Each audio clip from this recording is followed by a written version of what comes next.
Mr. 450, thank you. That's pretty accurate. 50, 51, 450. 450, right? We should have had you on 450. Yeah. That would have. We will be old. Yeah, I completely dropped the ball on that. You make this your return here to Vintage Wrestling tonight. Yep. And what's on the slab for tonight, man? I'm wrestling Angel Santos, great wrestler from South Florida. I've faced him a couple of times. I never wrestled him here at Vintage. This is my third Vintage match. So hopefully third time's a charm. I have a good 450 splash and take it home, get some beers. That's good. You're originally from Puerto Rico. That's correct. Who'd you work for down there? Like, how'd you get your start? Like, what made you say, I want to become a professional wrestler, and who did you seek out to do that? This is a funny story. Me and my best friend Jesse Nieves, he's in the Air Force now, he and myself convinced this old school veteran wrestler called the Invader #3, who I have tattooed on my arm. Basically we were 15 years old. We just bugged the hell out of this old man for him to open up a wrestling school when he did. So finally when he did, we started training. Fast forward a couple of years later after that, I pretty much worked for every other big company in Puerto Rico. I still go to Puerto Rico to this day and wrestle down there in the WWC. I have a big match coming up in a couple of months from now. I just wrestled down there all my life. And then I decided to move to the States. Took it to Chicago for a couple of years. Went to Mexico, went to Japan, and now I'm here in Florida, I'm just wrestling my thing down here. Yeah, you've obviously done a ton of traveling. Who are some of your favorite opponents? Down here in Florida, I really enjoy working my crews. I love working Bandeos. Lindsay is awesome. Angel Santos is really a good opponent. I really enjoy working as well. And obviously there's a few Chicago guys like Marsha Rocket and Samurai, those both Listo and WWE. There's a lot of those guys like that I really enjoy working. We did match shows, I really enjoy that. Also Sensational Carlitos from Puerto Rico. He's a great wrestler that nobody really knows about. He's really good. Now, for somebody like me who has zero clue of the anime world, I see you come out with the glasses thing and you're wearing the shirt for the Dragonball Z, is that correct? Yeah. At least I'm right on that. I have no clue. Totally right. So tell me a little bit about that.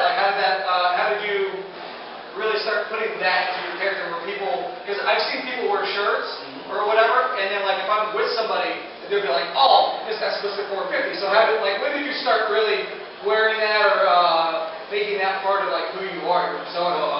I always my gimmick was pretty much the same basic lucha libre guy, Puerto Rican guy, I haven't seen it. I can see it. I see it tan and everything. But yeah, like I was saying, basically I went to Japan, and I feel like going to Japan kind of restructure my whole being as a person, as a wrestler, and it obviously gave me a way to change my gimmick as well. I was in this bar with this girl, and she gave me the idea. She said, "You like Dragonball Z so much. How about you just come out with a scouter?" And at the time, to me, it was the stupidest idea in the world. And then I started doing it, and I started adding lights to it, adding more effects to the scouter, adding more gimmicks of the Dragon Ball, stuff that I really enjoy in the anime cartoon, adding it to my character. For example, Vegeta, he's just the guy that just trains his whole life to be the best, that's pretty much what I took out of that.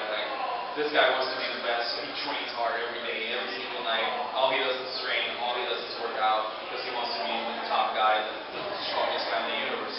So I kind of took that and I put it into my character, and the scouter and little things of anime. And it's cool because there's a lot of and a lot of people I know a couple things. He does it all right now, actually. And a lot of people identify with it. So it's better than everybody. Everybody can be just Puerto Rican. Everybody can be Cuban. Everybody can be American. But not anybody can just take a gimmick and make it into their own without being funny or stupid or goofy. Which was what I was really going for, and it's worked out so far. Cool. You're here in Florida. Like I said, you did the Chicago thing. You spent some time in Japan. You obviously, brought up Puerto Rico. Where do you see yourself in the next 2, 3, 5 years, man? Well, if things go as planned, I would like to be in WWE. Obviously, been doing a lot of stuff with them lately. I'm doing some stuff with NXT next week.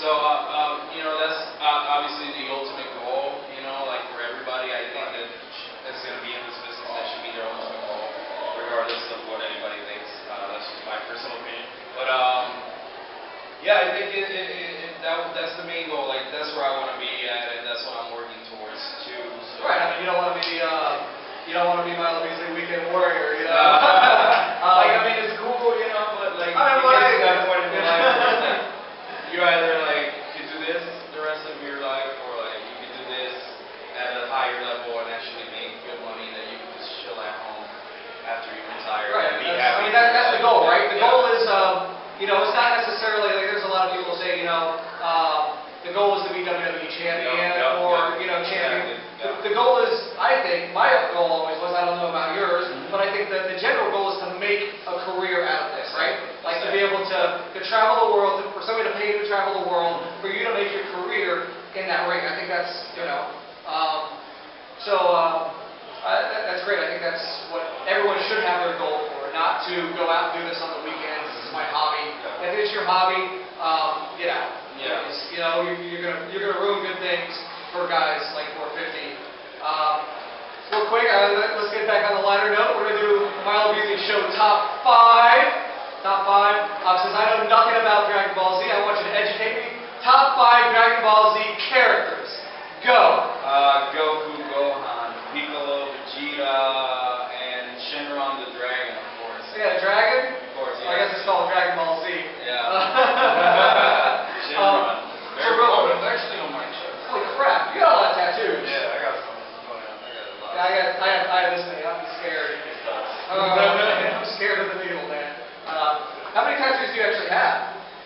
Or like, is it all one now? It's all one. It's a lot of stuff. So I got some stuff on my back, my legs. So like, it's a lot of stuff. So maybe over 11. Real quick before we wrap up, where can people find you on the social medias, the Twitters, the Facebook, Instagram? Twitter at same450, Instagram same thing, same450. Can you spell that out? It'll be SAIYAN. Yes. Same450. Boom. Same450 on Twitter, on Instagram, and Facebook.com/450 HAMMET 450 Hammett, just like Rick Hammett from Metallica. Awesome. Thanks for coming on the show. Thanks for Mr. Milo Beasley. I am Milo Beasley, and this is our awesome green screen studio. Thank you for watching, and we'll catch you next week. Cool, man. Ladies and gentlemen, this is Vintage Wrestling. And you're never gonna be, never gonna be, never be.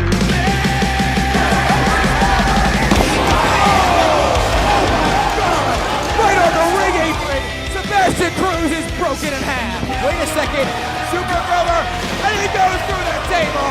Vintage Wrestling is the longest running independent professional wrestling company in the state of Florida.